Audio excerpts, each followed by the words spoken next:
The Forest Trial of Verdant-9 had, by all reasonable administrative standards, become something of an embarrassment to the Galactic Concordance's assessment division.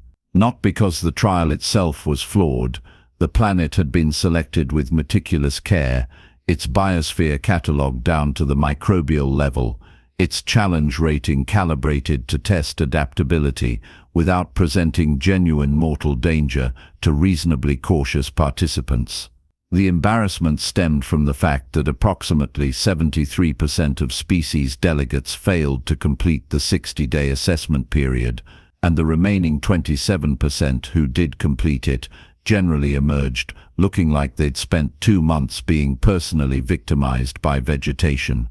Assessment Coordinator Threll stood in the monitoring station, her 6 limbs folded in what any Quarian would recognize as the physical manifestation of profound professional fatigue, watching the replay feeds from the most recent failure. The Krenim delegate, a species widely celebrated for their strategic military prowess, had lasted exactly 41 hours before requiring emergency extraction. The incident had involved an apex predator called a ridge cat, which the Krenim had decided to hunt on day 2, despite the fact that ridge cats were approximately the size of small cargo shuttles and notably unconcerned with Krenim military reputation. "I don't understand," Binks said, their Talvir enthusiasm undimmed despite 3 months of assisting with trial assessments. "The Krenim have conquered 14 star systems. How did one large feline cause such difficulties?"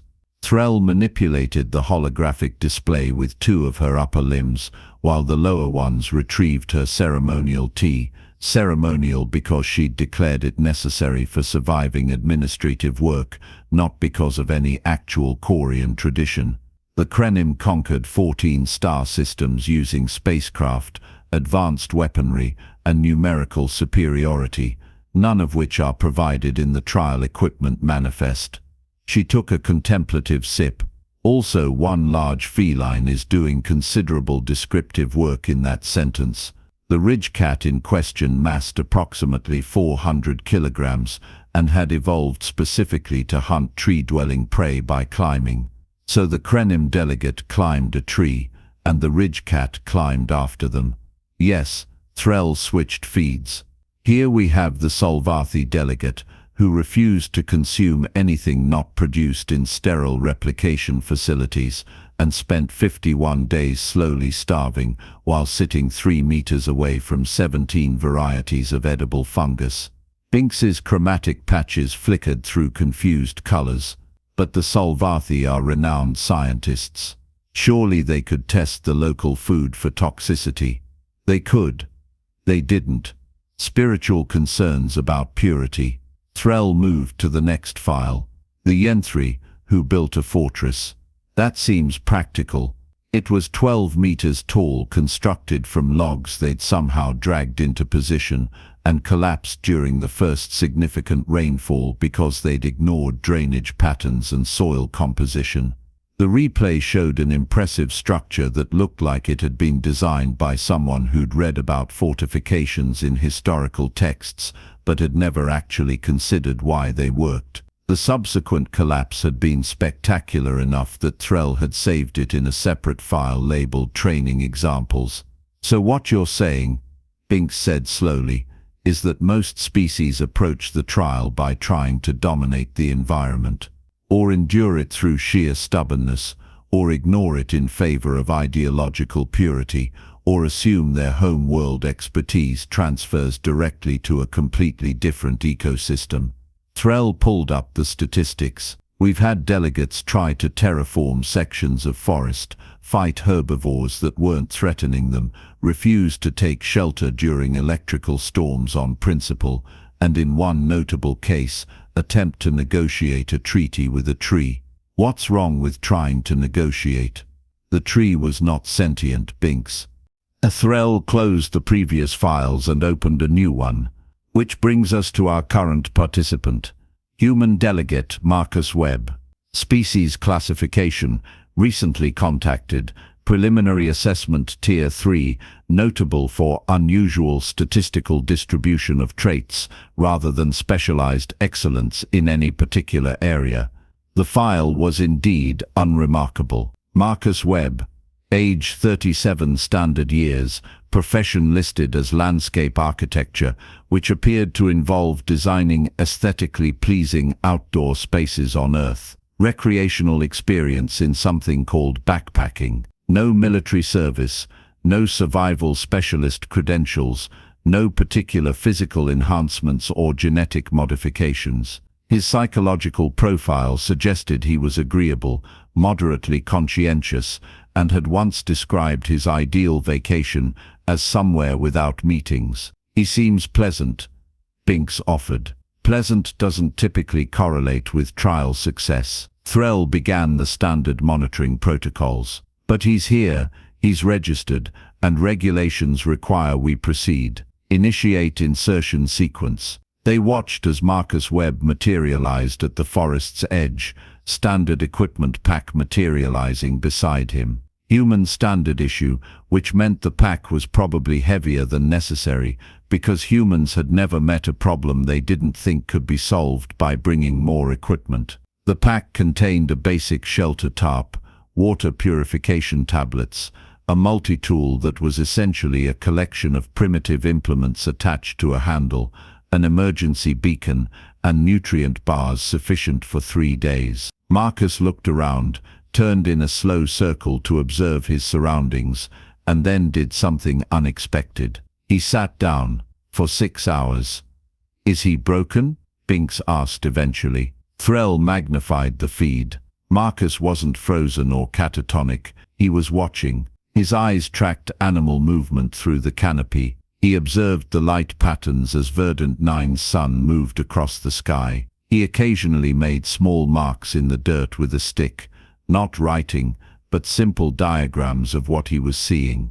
"He's thinking," Threll said. How novel. When Marcus finally moved, it was purposeful but unhurried. He walked the perimeter of the insertion zone in an expanding spiral pattern, stopping frequently to examine plants, touch soil, and on one occasion, spend 15 minutes watching a small stream. He didn't venture far. He didn't build anything. As evening approached, he strung his tarp between 2 trees in a simple A-frame configuration, ate one of his nutrient bars, and went to sleep.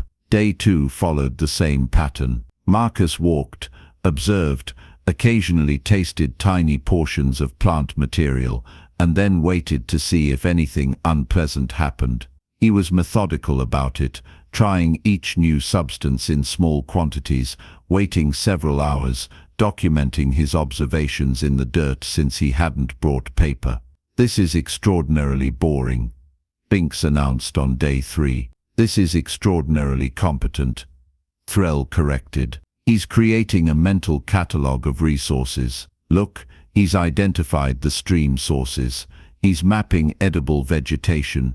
He's observing animal behavior to understand territorial patterns. He's doing in 3 days what most delegates don't do at all." On day 4, Marcus's wandering became more focused. He was clearly looking for something specific now. He'd crouch to examine soil composition, check sightlines through the trees.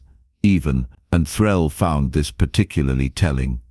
Observe where water would flow during rainfall based on ground topology. Day 5, he found what he'd been searching for. A cluster of 3 trees near a reliable stream, elevated slightly above the surrounding terrain, positioned to receive substantial sunlight. The trees were a species Threll's database identified as verdantine ironbark, notable for their density and structural integrity. Marcus set down his pack and began working.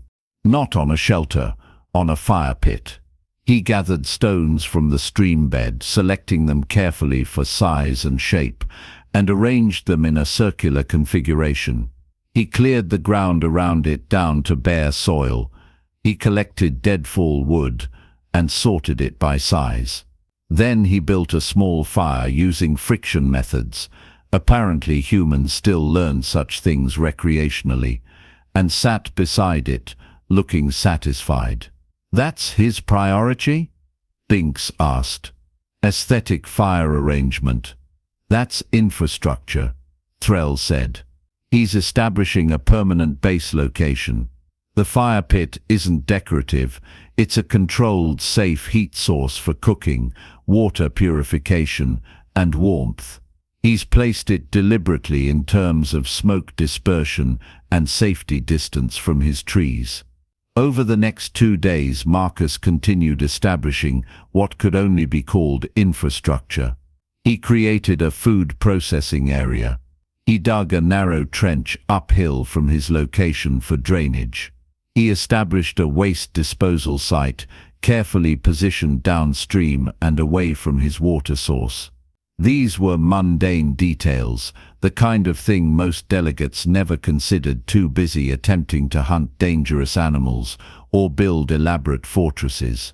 Threll began to suspect the human understood something fundamental that most species missed. The trial wasn't about dramatic survival against the odds. It was about sustainable habitation. Day 10 arrived, and Marcus began building in earnest.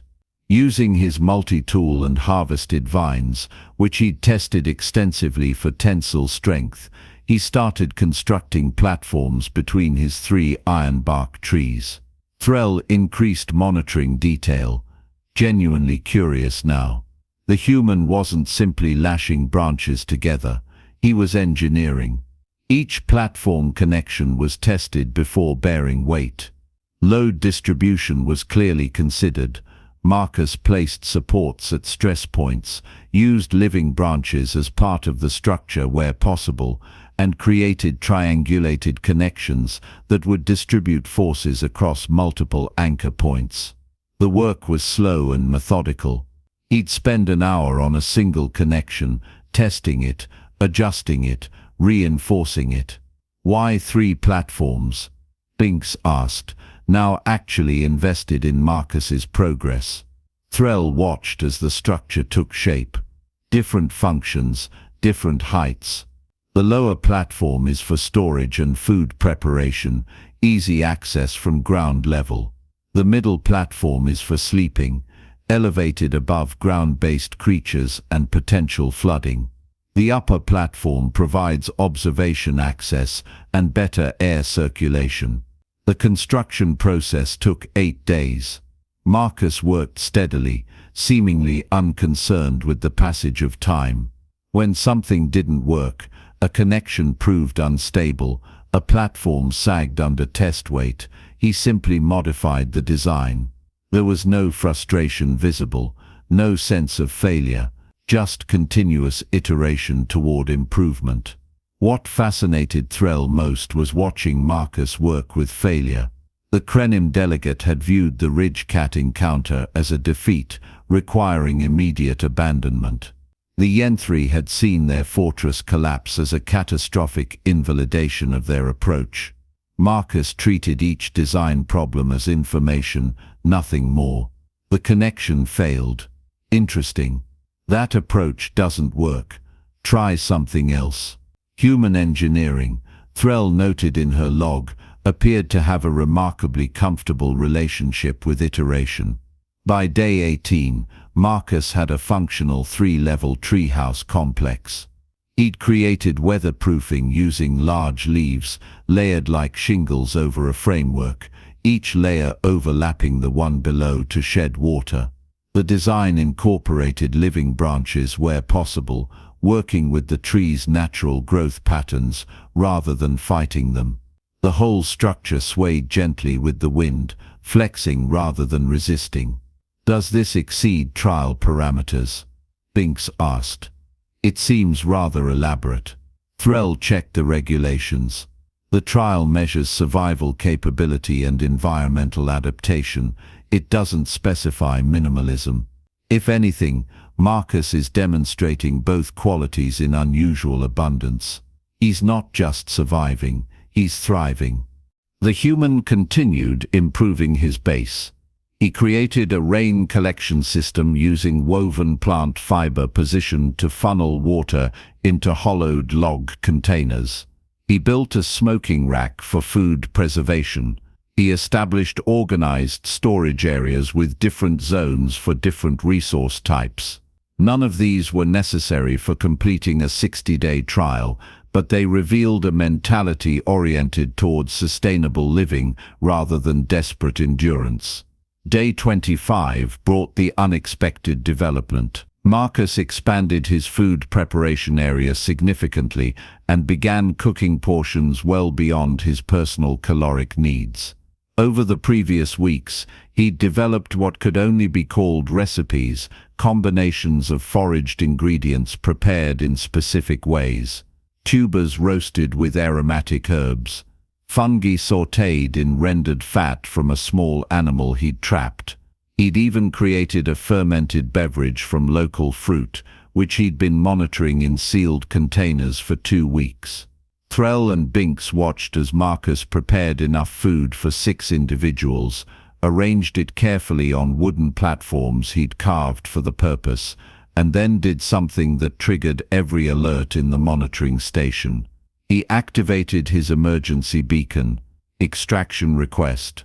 Binks jumped to the communications panel. Wait. Threll checked the signal encoding. It's not an emergency protocol. He's using the general communication function. The message came through text, translated from human standard. Query regarding trial regulations. Are observational visits by assessment staff permissible during the evaluation period, assuming no material support or assistance is provided? Threll's limbs arranged themselves in the Quarian equivalent of stunned surprise. He wants visitors. Binks's color patches flickered between confusion and amusement. During a survival trial, apparently, Threll forwarded the query to the Administrative Oversight Committee, which triggered a 17-minute debate about the precise interpretation of trial regulations. The rules explicitly forbade providing assistance or supplies to participants. They required non-interference with the assessment process, but they didn't technically prohibit observational visits, which fell under the general monitoring mandate.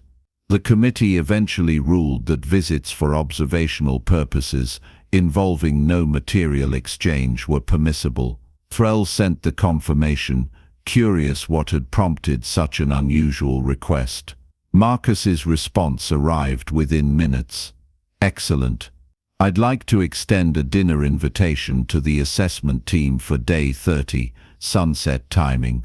Please bring yourselves only. I'll provide the meal. Looking forward to meeting you all properly. The monitoring station experienced what could diplomatically be described as organized chaos. Several staff members thought the request was absurd. Others found it charming. A few suggested it might be some elaborate human psychological tactic. Threll, after consideration, decided to accept. This was, after all, an opportunity to observe human social behavior under non-standard conditions, which fell squarely within her assessment mandate. Also, she was genuinely curious. We're attending a dinner party, she told Binks, in the middle of a survival trial assessment. Document everything. Marcus spent the days before day 30 in a flurry of preparation that would have seemed frantic if it weren't so clearly organized. He created additional seating platforms, designing them with consideration for different physiologies. Quarians needed distributed support for multiple limbs. Talvir required different height accommodation. He gathered bioluminescent fungi and arranged them for ambient lighting. He prepared multiple courses using his now extensive knowledge of Verdant-9's edible ecosystem. He even created primitive serving vessels from hollowed wood and woven plant fibers, each one carefully smoothed and finished. Threll noted in her official assessment log that the human had transformed a survival trial into what his cultural database identified as hosting.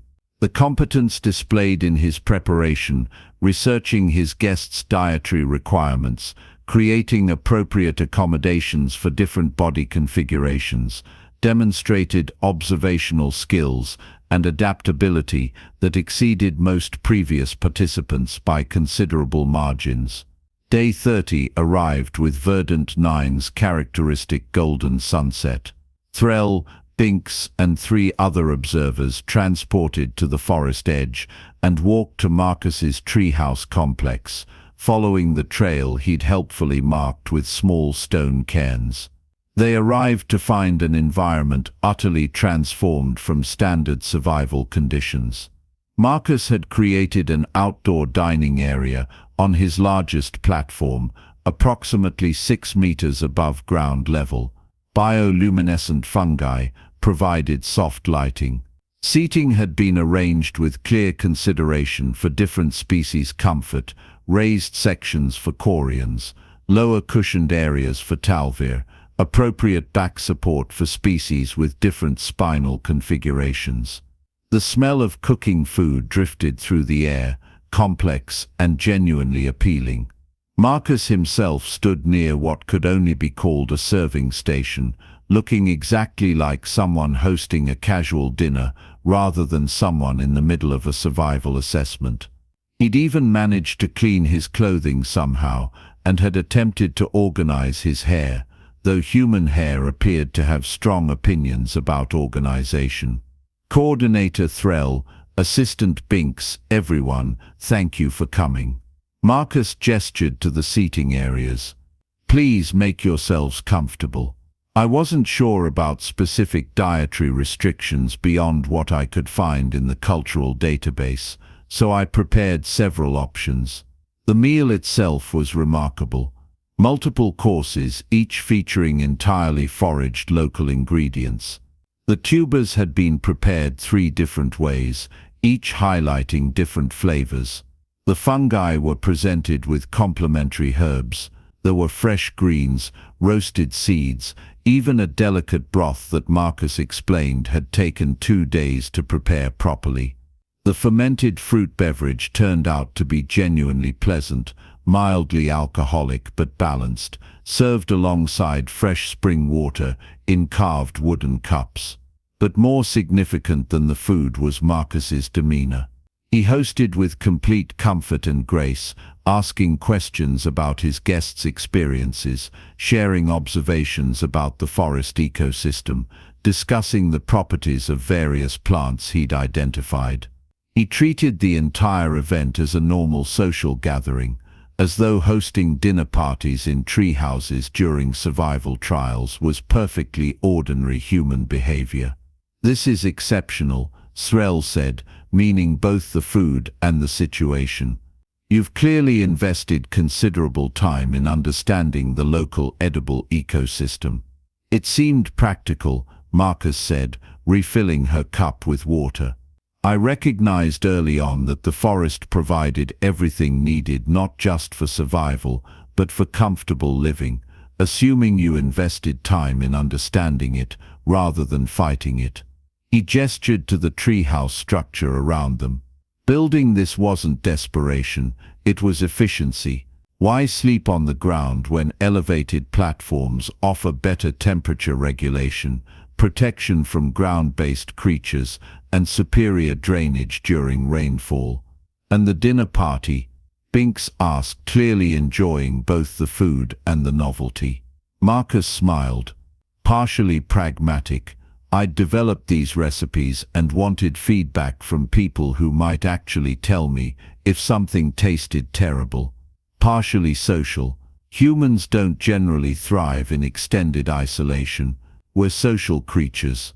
Creating an event like this gave me something to plan toward, something to look forward to, which maintains psychological health alongside physical survival. Threll found herself reassessing not just Marcus, but the entire trial framework. Most species approached adversity through conquest, endurance, or resistance. The Krenim tried to dominate through force. The Solvathi endured through ideological purity. The Yenthri resisted by building fortifications. Marcus had approached the trial through integration, observation, and what humans apparently called making the best of it. You've never once used your emergency beacon for actual emergencies, Threll observed. Haven't needed to. Marcus passed a plate of roasted seeds to one of the other observers. The forest isn't hostile, it's just different from what I'm used to. Once you learn the patterns, understand which plants are edible, figure out where the actual dangers are versus which things just look intimidating, it's quite manageable. He paused. Also, the trial provides an emergency beacon and a 60-day time frame. That's not a survival situation, that's camping with a safety net. The dinner continued for 3 hours. Marcus asked questions throughout, about other species trial approaches, about the observers' homeworlds, about assessment criteria. He was treating even this social event as a learning opportunity, gathering information that might prove useful. But he was also genuinely hosting, ensuring everyone was comfortable, facilitating conversation, creating an atmosphere of relaxed collegiality 30 meters above the forest floor. As the bioluminescent fungi began to dim with the deepening night, Threll found herself thinking that she'd just witnessed something the trial designers had never anticipated. A species that viewed any situation, no matter how challenging, as a potential social opportunity. Marcus completed the full 60-day trial period without incident. His physical condition remained excellent throughout. If anything, he gained muscle mass from the climbing and construction work. Psychological monitoring showed no stress markers. He maintained regular sleep patterns, varied his diet appropriately, and continued improving his treehouse complex with what appeared to be genuine enjoyment. On day 60, when the extraction notification arrived, Marcus sent a polite request for a 15-day extension. He wanted to document the forest's seasonal transition properly and ensure his treehouse complex was structurally stable if left unoccupied. He also suggested, with remarkable pragmatism, that the structure might serve future trial participants if the assessment committee found it acceptable. The committee, still somewhat bewildered by the entire situation, approved both requests. When Marcus finally departed Verdant-9 on day 75, Threll conducted the standard exit assessment. His physical condition was excellent. Psychological evaluation revealed no trauma, no stress disorders, no adjustment difficulties. When asked to describe his experience, Marcus used the word refreshing, then added that it had been exactly the kind of break he'd needed from administrative work on Earth. "Walk me through your approach," Threll said during the formal debriefing. From initial insertion, Marcus settled into his chair. They were in a proper station now, with furniture designed for human physiology, and considered the question. I recognized pretty quickly that the trial wasn't testing survival skills in any desperate sense. The environment was challenging, but not actively hostile. The 60-day time frame with emergency beacon access meant true life or death scenarios were statistically unlikely. So I treated it less as a survival situation and more as an opportunity to apply principles from my actual work. Landscape architecture. Right. Which is fundamentally about observing an environment, understanding its existing systems, and creating sustainable solutions that work with those systems rather than against them. He accepted the beverage Threll offered, some kind of Korean tea that humans apparently found acceptable. The first few days were about observation and mapping, understanding water sources, identifying edible plants, recognizing animal patterns. Once I had that baseline knowledge, I could make informed decisions about where to establish a base. The treehouse complex exceeded most species' construction efforts by considerable margins. It seemed more practical than sleeping on the ground for 2 months. Marcus sipped his tea. Elevated platforms solved multiple problems simultaneously, temperature regulation, security from ground-based animals, protection from water during rainfall, better air circulation. The construction time was an investment that paid for itself in comfort and efficiency. And the dinner party? Marcus smiled. That served multiple purposes. It maintained my social skills and psychological health, which mattered for long-term well-being. It created a goal that required planning and execution, which kept me engaged. It allowed me to share knowledge and get feedback. And honestly, it seemed like a more interesting use of an evening than sitting alone eating tubers for the 100th time. Threll made notes, though she'd already decided her assessment conclusions.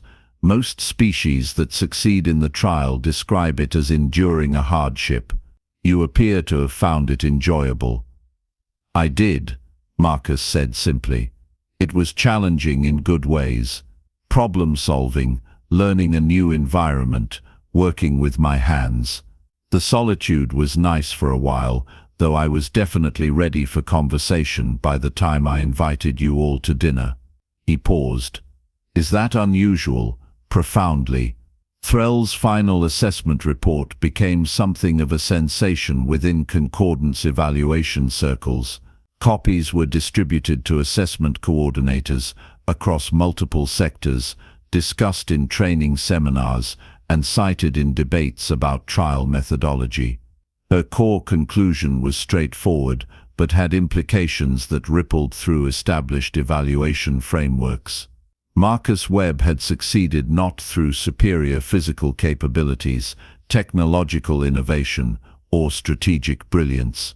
He'd succeeded through patient observation, systematic adaptation, and a philosophical approach that treated the trial as a living challenge rather than an obstacle to overcome.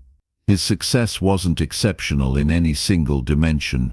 Humans weren't stronger, faster, or smarter than most species, but they possessed an unusual combination of traits that, when applied together, produced remarkable results. Pragmatism paired with optimism, the ability to assess difficult situations clearly while simultaneously asking not "how do I endure this," but "how do I make this better?"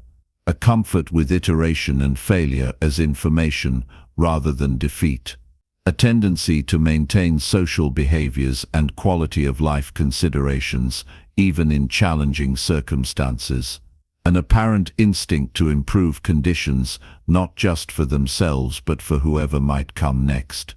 That last point had struck Threll most forcefully.